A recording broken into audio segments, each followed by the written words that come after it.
അംഗീകാരമില്ലാതെ കേരളത്തിൽ പ്രവർത്തിക്കുന്നത് 24 നഴ്സിംഗ് കോളേജുകൾ. 1000-ഓളം വിദ്യാർത്ഥികളുടെ ഭാവിയാണ് ഇതോടെ പ്രതിസന്ധിയിലായത്.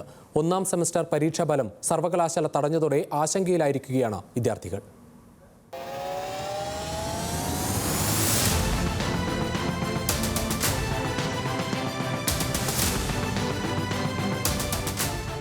സംസ്ഥാനത്തെ 24 സർക്കാർ സ്വകാര്യ സ്വാശ്രയ കോളേജുകളിലെ ഒന്നാം സെമസ്റ്റർ BSc നഴ്സിംഗ് വിദ്യാർത്ഥികളുടെ പരീക്ഷാഫലമാണ് ആരോഗ്യ സർവകലാശാല തടഞ്ഞത്. 1369 വിദ്യാർത്ഥികളുടെ ഭാവി ഇതോടെ പ്രതിസന്ധിയിലായി. ഏപ്രിലിൽ പരീക്ഷാഫലം നിർണയിച്ച ശേഷം ജൂലൈയിൽ പ്രസിദ്ധീകരിച്ചപ്പോൾ മാർക്ക് ലിസ്റ്റിന് പകരം നിങ്ങളുടെ ഫലം തടഞ്ഞുവെച്ചിരിക്കുന്നു എന്നൊരു സന്ദേശം മാത്രമാണ് ലഭിച്ചതെന്ന് അവർ പറയുന്നു. പല പ്രാവശ്യം ഇത് അധികൃതരെ അറിയിക്കാൻ ശ്രമിച്ചിട്ടുണ്ട്. നേരിട്ടും അല്ലാതെയൊക്കെ ഞങ്ങൾ ശ്രമിച്ചിരുന്നു, പേരൻസ് ശ്രമിച്ചിരുന്നു.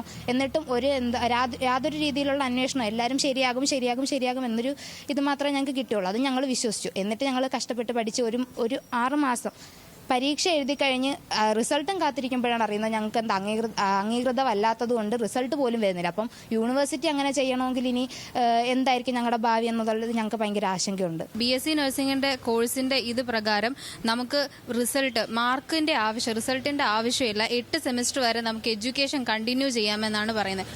സപ്ലിമെന്ററി എക്സാം, റെഗുലർ എക്സാം നടക്കുന്നതിന്റെ കൂടെ നടത്തുമെന്ന് പറയുന്നത്. റിസൾട്ട് വരാതെ ഞങ്ങൾക്ക് സപ്ലി ഉണ്ടോ? സപ്ലി ഇല്ലാതെ ഞങ്ങൾ 8 സെമസ്റ്റർ വരെ പഠിച്ചിട്ട് എന്താ കാര്യം? ഈ 8 സെമസ്റ്റർ നമ്മൾ കണ്ടിന്യൂ ചെയ്തിട്ട് നമുക്ക് INC കിട്ടുമോ, അംഗീകാരം കിട്ടുമോ? ഇതൊന്നും ഞങ്ങൾക്ക് അറിയില്ല. ഞങ്ങളോട് എഡ്യൂക്കേഷൻ കണ്ടിന്യൂ ചെയ്യാൻ പറയുന്നുണ്ട്. ഞങ്ങൾ എന്താ ചെയ്യേണ്ടത്? 2023-2024 അധ്യയന വർഷത്തിൽ ആരംഭിച്ച പുതിയ നഴ്സിംഗ് കോളേജുകളിലെയും സീറ്റ് വർധന നടത്തിയ കോളേജുകളിലെയും ഫലമാണ് തടഞ്ഞുവെച്ചിരിക്കുന്നത്.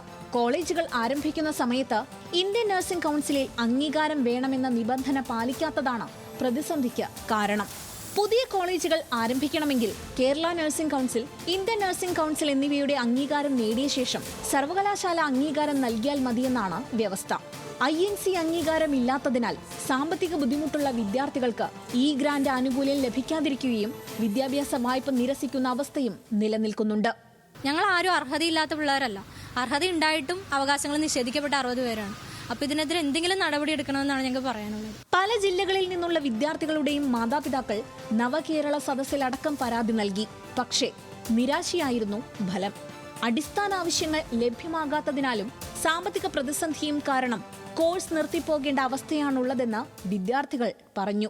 ഈ ഗ്രാന്റ് സ്കോളർഷിപ്പ് പത്തനംതിട്ട SC/ST ഓഫീസിൽ നിന്ന് ഞങ്ങളെ കാണാൻ വന്നായിരുന്നു. അപ്പോൾ അവർ പറഞ്ഞു പെർമനന്റ് ആയിട്ടൊരു ഹോസ്റ്റൽ ഇല്ലാതെ ഫുൾ ഈ ഗ്രാന്റ്സ് കിട്ടില്ല, വേണമെങ്കിൽ ഒരു പകുതി 1300 എമൗണ്ട് കിട്ടുമെന്നേ പറഞ്ഞിട്ടുള്ളൂ. അപ്പോഴും ഇപ്പം നിലവിൽ തന്നെ ഞങ്ങൾക്ക് 5000 ആയിരുന്നു ഹോസ്റ്റൽ ഫീസ്. അത് 6500 ആക്കി.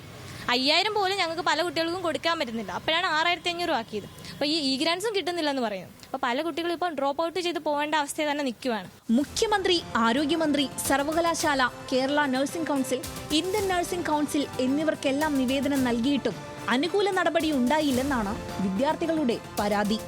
അതേസമയം അടിയന്തര നടപടി സ്വീകരിക്കാൻ വകുപ്പ് മേധാവികൾക്ക് കത്ത് നൽകിയിട്ടുണ്ടെന്നാണ് അധികൃതരുടെ വാദം. ന്യൂസ് മലയാളം, പത്തനംതിട്ട.